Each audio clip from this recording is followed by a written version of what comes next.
नमस्कार प्रिय भक्तों, क्या आपने कभी सोचा है कि जब किसी घर में बेटी जन्म लेती है तो क्या ये केवल एक संयोग होता है या फिर इसके पीछे भगवान की कोई गहरी योजना छिपी होती है? क्या हर बेटी अपने साथ ईश्वर का कोई विशेष संदेश लेकर आती है? आज की ये कथा भगवान श्री कृष्ण और अर्जुन के बीच हुए एक दिव्य संवाद पर आधारित एक प्रेरणादायक रचना है जो हमें बेटी के आध्यात्मिक महत्व को समझने का अवसर देती है। कुरुक्षेत्र का युद्ध समाप्त हो चुका था। एक दिन अर्जुन भगवान श्री कृष्ण के साथ यमुना के शांत तट पर बैठे थे। चारों ओर हरियाली थी। पक्षियों का मधुर कलरव वातावरण को और भी पवित्र बना रहा था। तभी अर्जुन ने देखा कि पास के गांव में एक छोटे से घर से शंख और घंटियों की ध्वनि सुनाई दे रही है। लोग मिठाइयां बांट रहे थे और दीपक जला रहे थे। अर्जुन ने आश्चर्य से पूछा, हे माधव, आज इस छोटे से घर में ऐसा कौन सा उत्सव मनाया जा रहा है? श्री कृष्ण मुस्कुराए और बोले, पार्थ, उस घर में आज एक बेटी का जन्म हुआ है। अर्जुन ने कहा, प्रभु, कुछ लोग तो बेटी के जन्म पर प्रसन्न नहीं होते, लेकिन यहाँ तो ऐसा उत्सव मनाया जा रहा है जैसे स्वयं भगवान पधारे हों। श्री कृष्ण ने शांत स्वर में कहा, क्योंकि इस परिवार ने ईश्वर का संदेश पहचान लिया है। अर्जुन ने उत्सुकता से पूछा, भगवान का संदेश? वो क्या है? श्री कृष्ण बोले,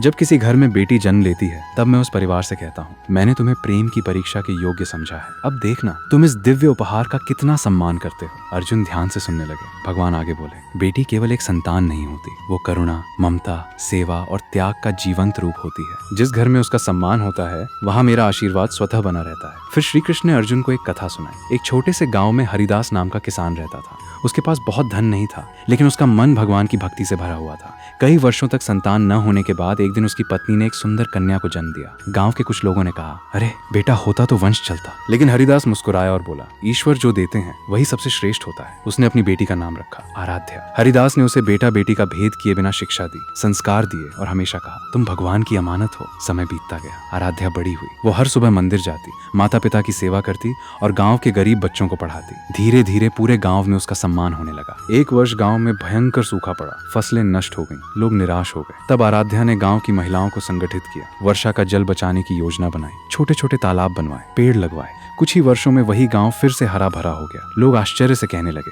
यदि हरिदास की बेटी न होती तो हमारा गांव कभी नहीं बचता। श्री कृष्ण ने अर्जुन की ओर देखकर कहा, पार्थ, यही मेरा संदेश है। बेटी जहाँ जाती है वहाँ केवल एक व्यक्ति नहीं जाती, बल्कि अपने साथ संस्कार, करुणा और नई आशा लेकर जाती है। अर्जुन ने पूछा, हे प्रभु, फिर कुछ लोग बेटियों को बोझ क्यों समझते हैं? श्री कृष्ण ने उत्तर दिया, अज्ञान के कारण। जो मनुष्य केवल धन और स्वार्थ देखता है वो ईश्वर के उपहार को पहचान नहीं पाता, लेकिन जो बेटी में दिव्यता देखता है उसके जीवन में सुख और शांति बढ़ती जाती है। फिर भगवान बोले, जब बेटी जन्म लेती है तब मैं उस घर से 3 बातें कहता हूँ। पहला संदेश, अपने घर में प्रेम को जीवित रखना, क्योंकि ये बालिका प्रेम का सबसे सुंदर रूप बनेगी। दूसरा संदेश, उसे शिक्षा देना, क्योंकि शिक्षित बेटी 2 परिवारों का भविष्य बदल सकती है। तीसरा संदेश, उसका सम्मान करना, क्योंकि जहाँ नारी का सम्मान होता है वहाँ मेरा निवास होता है। अर्जुन की आंखें नम हो गईं। उन्होंने कहा, प्रभु, आज समझ आया कि बेटी केवल जन्म नहीं लेती बल्कि भगवान का संदेश लेकर आती है। श्री कृष्ण मुस्कुराए। उन्होंने कहा, याद रखो पार्थ, जब किसी घर में बेटी हंसती है तो देवता भी प्रसन्न होते हैं। जब वो रोती है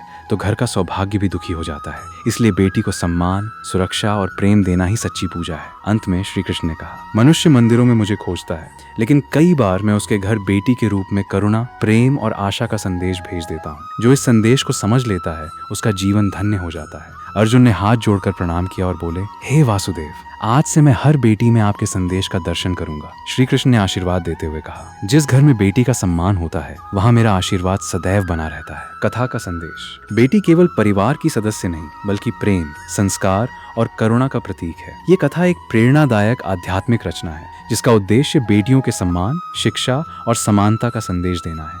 हर बच्चे का मूल्य उसके संस्कार, कर्म और व्यक्तित्व से होता है, न कि उसके लिंग से। राधे राधे। श्री कृष्ण की कृपा आप और आपके परिवार पर सदैव बनी रहे।